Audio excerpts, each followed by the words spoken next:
പൊന്നാനി ബോട്ടുകാർ ഒരാൾ മിസ്സിങ് ആയത് കാരണം ബോട്ടുകാരെല്ലാവരും ഒരു 3/4 മണിക്കൂർ തെക്ക് വശം വടക്ക് വശം വല വലിച്ചു നോക്കുകയാണ്.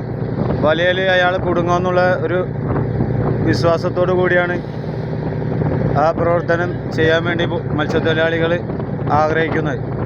അങ്ങനെയല്ല, ഒരു 10-14ഓളം ബോട്ടുകാർ ഒരുമിച്ച് നിന്ന് തെക്ക് വശം വടക്ക് വശം വലിക്കാൻ വേണ്ടി തീരുമാനിച്ച് അങ്ങനെ വലിക്കാനുള്ള ശ്രമത്തിലാണ് ഇപ്പോൾ ബോട്ടുകാരെല്ലാവരും എല്ലാവരും ചെയ്യാൻ പോവാണ്. വല വലിച്ചു നോക്കാൻ വേണ്ടി പോവാണ്. അല്ലാതെ വേറൊരു മാർഗ്ഗം ഞങ്ങൾക്ക് ചെയ്യാനില്ല. മെയിനായിട്ട് ഇവിടെ ചെയ്യാനുള്ളത് കരയിൽ കോസ്റ്റ് ഗാർഡിൻ്റെ ഭാഗത്തുനിന്നും ഈ പൊന്നാനി ഫിഷറി ഓഫീസ് മേഖലയിൽ നിന്നും സർക്കാരിൻ്റെ ഭാഗത്തുനിന്നും ശക്തമായ ഒരു ഇടപെടൽ പൊന്നാനിയിൽ നിന്ന് മിസ്സായ ആൾക്ക് വേണ്ടിയിട്ട് ഉണ്ടാവണമെന്നാണ് എല്ലാവരും ആഗ്രഹിക്കുന്നത്. അപ്പോൾ എത്രയും പെട്ടെന്ന് വേണ്ടപ്പെട്ട അധികാരികൾ ഇതുമായി ബന്ധപ്പെട്ട് എന്താ വെച്ചാൽ ചെയ്യേണ്ടത് ചെയ്യണം.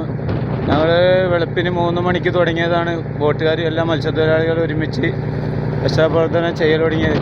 ആൾ മിസ്സിങ് ആയ അന്നേരം തൊട്ടിട്ട് തന്നെ ടോർച്ച് അടിച്ചിട്ടും ചർച്ച അടിച്ചിട്ടൊക്കെ ഞങ്ങൾ നോക്കിയിരുന്ന് നേരം വെളുക്കോളം നോക്കിയിട്ടും ആൾ മിസ്സായിട്ട് കിട്ടിയിട്ടില്ല, കിട്ടിയിട്ടില്ല.